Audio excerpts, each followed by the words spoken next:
The question that I really wanted to ask comes from also Russia. It comes from someone who is an author of a fairly widely read blog in Russia. And he says, Mr. LaRouche, our greetings to you on Victory Day and our thanks to you as a veteran of that war. My question to you is an extremely important one here in Russia, where, unfortunately, on such matters, we tend to be told everything except the truth. I want Mr. LaRouche to know in advance that his answer to this question will be published everywhere, because here in Russia, it is indeed a hot topic, as is Mr. LaRouche. My question is, what really happened in Greece? Or rather, to restate it, who has won in this Greek situation?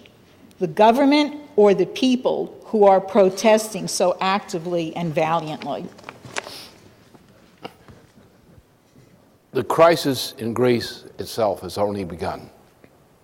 The fact that the Greek Parliament officially swallowed the demand of the European Union means that the crisis in Greece is now intensified into a very deadly potential form of reaction. Because what has happened is the submission of Greece to this euro demand is existential. The conditions of life imposed upon the Greek population are indescribable. And therefore, we have opened up a bleeding sore in the sub-region of Europe, in the Balkans region.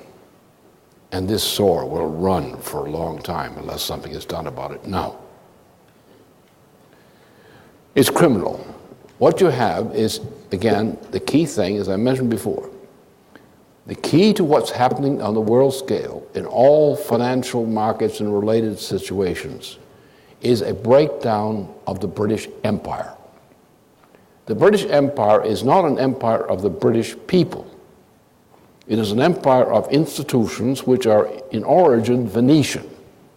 That is, it's a kind of a body like the cult of Apollo, the Delphi cult of Apollo, which ruled over Europe up through the time of the death of Plutarch, who was the last reigning high priest of the cult of Delphi, the Apollo cult, who ran Rome. So these kinds of operations have run the world most of the time.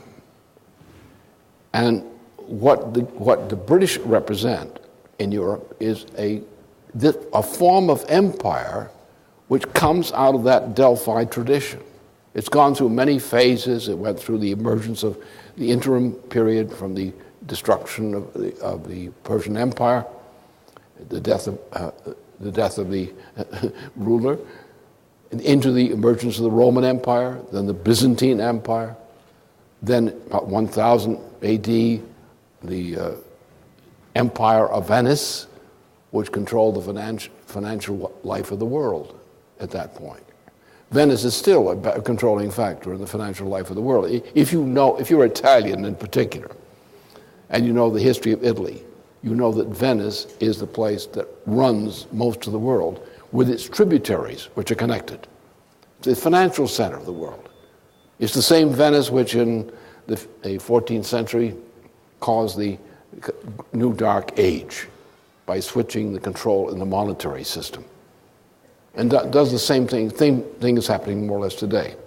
So what there is an effort of this empire, which is an international financial empire of a monetary system. This empire is now gone to the point, with the aid of Alan Greenspan, of creating a mass of nominal monetary debt, which exceeds all imagination. Nobody knows how big this thing is. It's like growing like a wild cancer. And the world cannot live with this debt. But the people who are behind it insist on having the power to rule. Now, the tendency they will have under these conditions are two. One is to simply proceed to blow up the world, as has been done by empires before. It was done in the 14th century New Dark Age. 30% of the population or more was wiped out by this process. And a completely new form of civilization eventually emerged.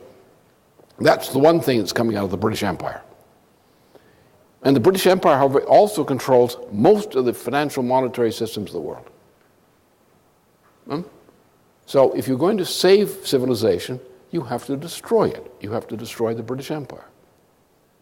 The British Empire has gone ahead under the filthy presidents such as George H.W. Bush, George W. Bush, now Obama, who are completely alien in terms of their policies to anything that corresponds to the interests of civilization generally or the United States in particular. And the system is coming down.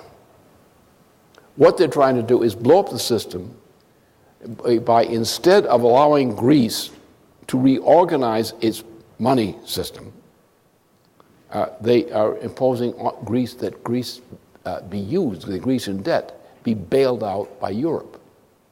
Now, the debt is worthless in large part. Therefore, asking a Europe, which is already on the edge of breaking up, to absorb an unpayable debt which the Greeks can never prepay, not possible, means you're going to blow up Europe. Well, the British are doing that. Now, what the British are afraid of right now, most of all, the thing they fear the most is a Glass-Steagall reform by the United States. If the United States adopts the Glass-Steagall reform, which is now being pushed, as I mentioned earlier, then the British Empire is defeated. And we are saved. Europe, in the meantime, would go through a collapse. But it could be temporary if the United States had reestablished itself as the kind of reform, Roosevelt-style reform, back to, as I indicated earlier today. Then we could make it. They could save Europe. We could save Russia. We could also, by doing that, ensure the security of China, of India, of other parts of the world. We could stop this crisis, world crisis, even now, if we did that. If we don't do it, if we don't push through the Glass-Steagall reform, which I've specified, there is no hope for humanity's decent existence in the immediate future, beginning this week and next. What happened on Thursday was no accident. It was a lawful development within a system which is doomed. The center of the doom, the center of the power of fake money is the British Empire. It's located, I said, in this group that was organized by Jacob Rothschild back in 1971, called the Inter-Alpha Group. That is the center of monetary power, political monetary power on this planet. And that thing is ready to collapse, especially with the case of a very sloppy election in Britain, which is another factor of instability. So what we have to do is say, you're finished, to them. We are establishing the US dollar system again. We're going to cancel all these forms of debts which are fraudulent. We're going to reorganize the banks as the way we know how to do it and have done it in the past, following our laws, which we voted in our Constitution and other forms. We're going to survive. And the world is going to turn around to cooperate with us to replace the British system with a system consistent with the Glass-Steagall principles. That's what has to happen, and that's the way you have to look at that. This was actually it was no coincidence that this happened in this period. When I scheduled this appearance here today for this time, I knew we were entering into exactly this type of property. And that's what's happened to us. But the problem is most people who call themselves economists don't understand economy. They believe in monetary systems. And the point is you're in a monetary system where the values are largely fake.